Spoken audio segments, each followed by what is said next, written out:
Selamat pagi semuanya. Selamat datang di channel Berbah Melangkah. Di sini, saya akan menjelaskan sedikit mengenai komposisi yang bisa dipakai oleh fotografer pemula hingga profesional. Komposisi ini sendiri penting untuk menghasilkan suatu foto atau gambar yang menarik. Sebelumnya, kita perlu mengetahui terlebih dahulu apa itu komposisi. Komposisi adalah suatu susunan objek dalam foto sehingga menghasilkan gambar yang estetik dan enak dipandang. Jadi, komposisi ini berkaitan dengan bagaimana kita mengatur atau menempatkan suatu objek yang kita foto. Jangan sampai apa yang sebenarnya kita mau ungkapkan itu tidak tersampaikan. Aturan-aturan terkait komposisi ini sendiri sebenarnya cukup banyak. Komposisi sendiri terbagi menjadi beberapa macam. Yang pertama, ada rule of third. Aturan rule of third ini cukup sering digunakan oleh fotografer karena penempatannya yang relatif mudah. Jadi, aturan ini akan membagi foto menjadi 3 bagian vertikal dan 3 bagian horizontal. Nah, coba dilihat gambar tomat tersebut. Di gambar itu bisa kita bagi menjadi 3 bagian vertikal dan 3 bagian horizontal. Objeknya ditaruh atau diletakkan di perpotongan antar garisnya. Aturan ini biasanya juga sudah tersedia di perangkat kamera kita masing-masing.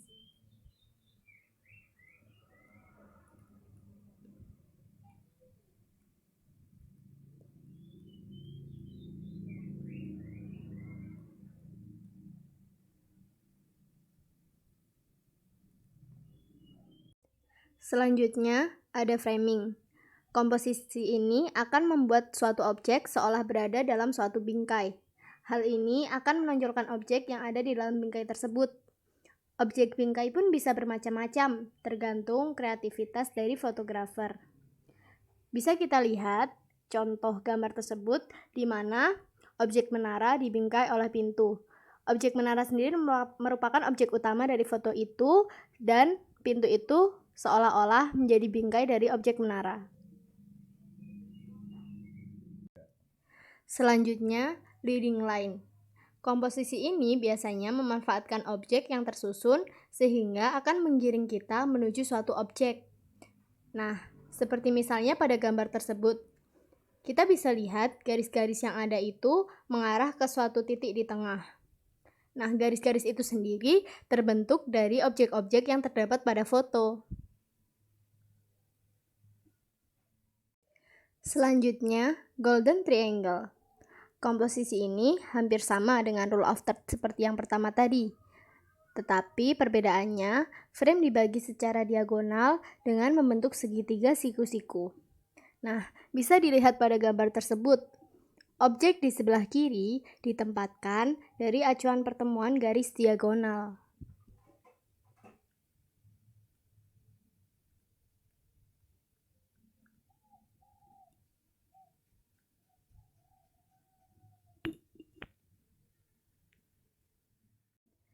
Selanjutnya, ada golden ratio atau biasa disebut dengan golden spiral.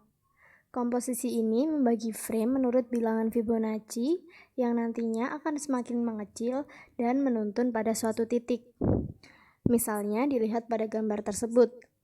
Tampak bagian kanan gambar lebih dominan di mana sinar matahari menjadi objek yang menarik.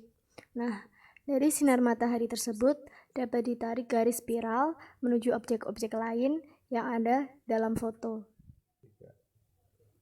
Nah, bukti dari spiral tersebut tergambar pada gambar berikut, di mana kotak-kotak ini menuntun pada satu kotak yang paling kecil di antara kotak-kotak yang lain, di mana objek dari kotak yang paling kecil tersebut adalah dari sinar matahari.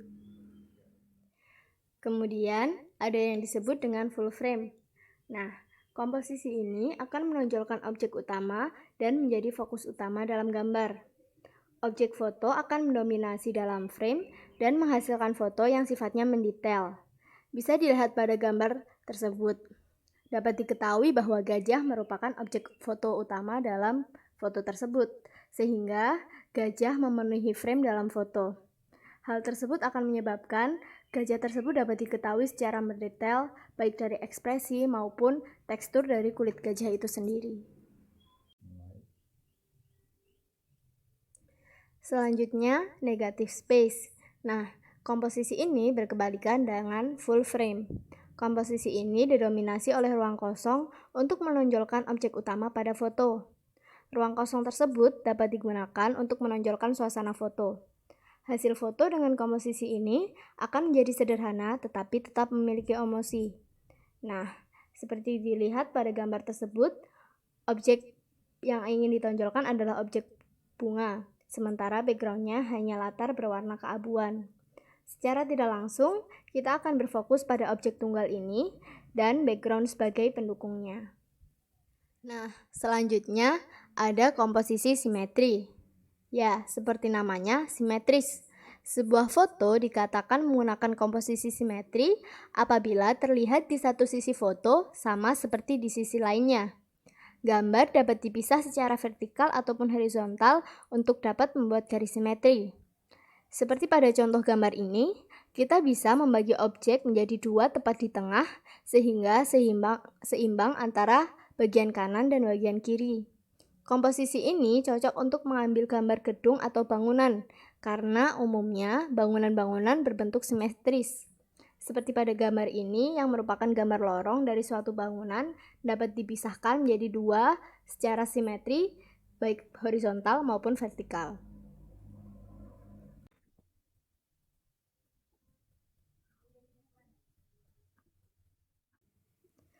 Komposisi yang terakhir adalah pattern atau pola.